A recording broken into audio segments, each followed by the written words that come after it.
Bloggers are the real threat on the PAP. I was an active political blogger for quite a number of years. And if I heard her speech back then, I wouldn't have bothered going through all the trouble of joining the Workers' Party and contesting elections.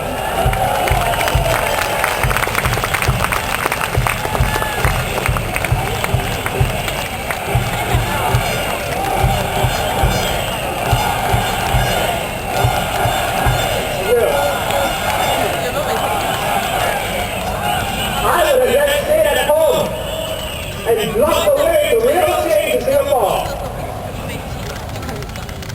By her logic, we can all go to Facebook and debate and make laws over there. Why bother the Parliament? In fact, even blogger Mr. Brown, who Ms. Hua mentioned, he was tickled. Here's what he wrote in his blog in response. And I quote, "I am honored. Does that mean I get to vote on bills and speak in Parliament from now on?" I think Ms. Hua has a fundamental misunderstanding of the parliamentary process.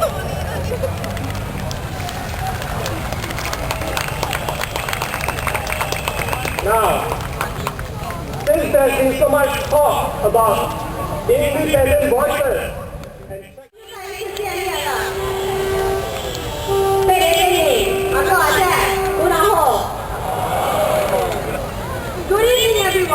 thank you for coming to our rally this evening. When Ms. Sylvia Lin said that Hougang residents are special, I think she speaks for all of us here on the stage. Whenever I speak to an Hougang resident about politics, I always feel an indescribable feeling of pride from them. But it is not about whether he or she is a supporter of the Workers' Party. It is their pride over how there has always been a contest that there is democracy in action in their very backyard in Hougang, where the residents have a chance to vote, to make their choice of who they want to be represented by. This history of autonomy took root when Hougang was carved out as an SNP in 1988, and it is still present today in this by-election, where I believe that the voters in Hougang know exactly what choice will serve their interests best. The Workers' Party has faithfully served the residents here for the last 20 years and will continue.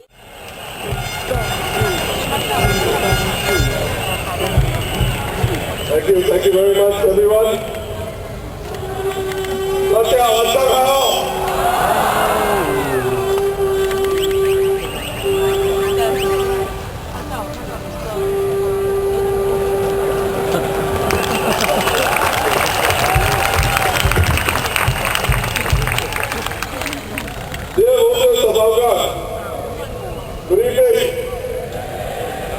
I would like to use my speech today to reach out to some of the younger voters in Hougang. During the PAP's election rally held on Sunday night, DPM Joshi Hian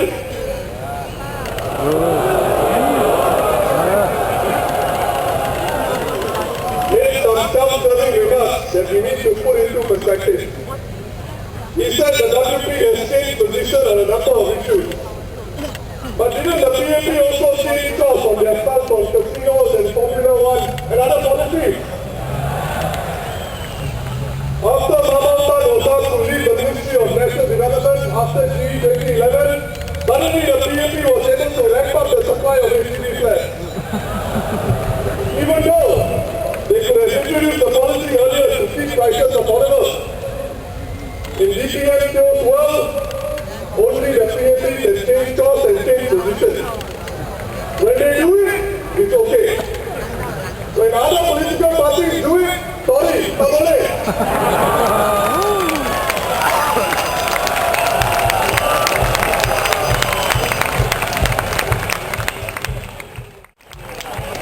And maybe he also has to make sure all the PAP supporters will give him their healthy amount.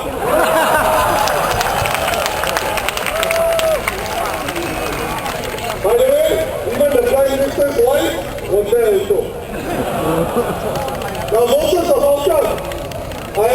convince Desmond Tutu is his own man. But I'm sure he will insist that he is. The same way he is insisting that he has never done Hougang. But every Indian candidate, every district PMP candidate in any constituency, it's always the grassroots that guides to the constituency. Of course, Desmond Tutu cannot be Hougang. The government appointed him to be the grassroots advisor.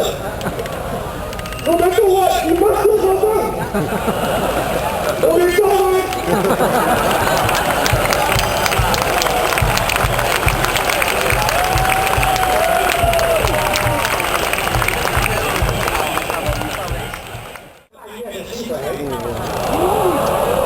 国民党说，部长每个月领5.5万的月薪，那表现再好，最多每年也不能够超过18个月。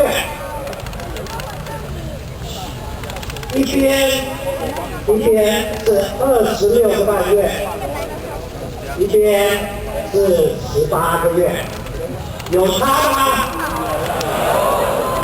差多少？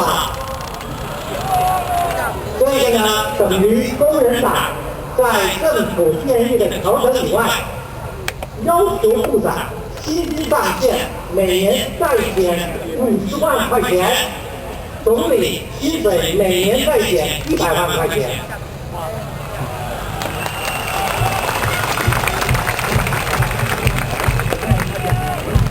你说一个人的薪水一年差50万。一个人的薪水一年差100万，可以说差不多吗？副总理说都一样，差不多。我们副总理的层次太高了。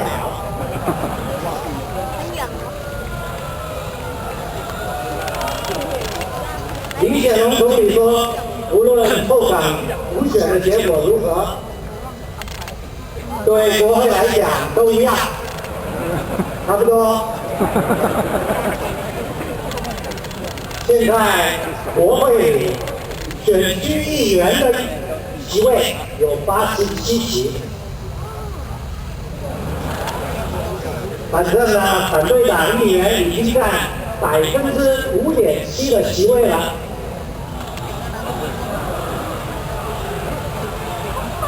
大家想一想，反对党5.7%，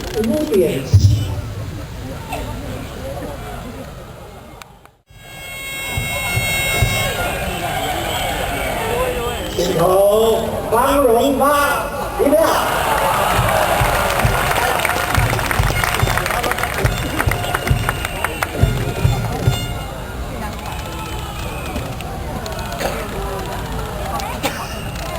Everyone, I hope you have been thinking as you listen to the rally speeches I have.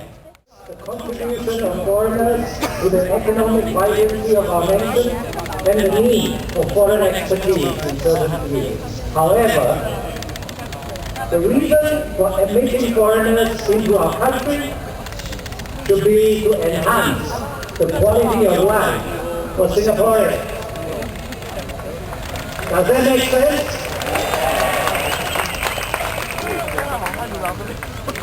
Singapore should reduce its over-reliance on foreign workers through increased automation and productivity, improvements of our local workforce.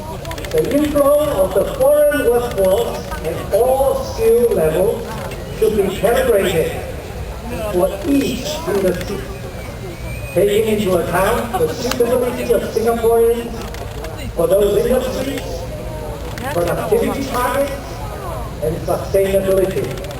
Does that make sense?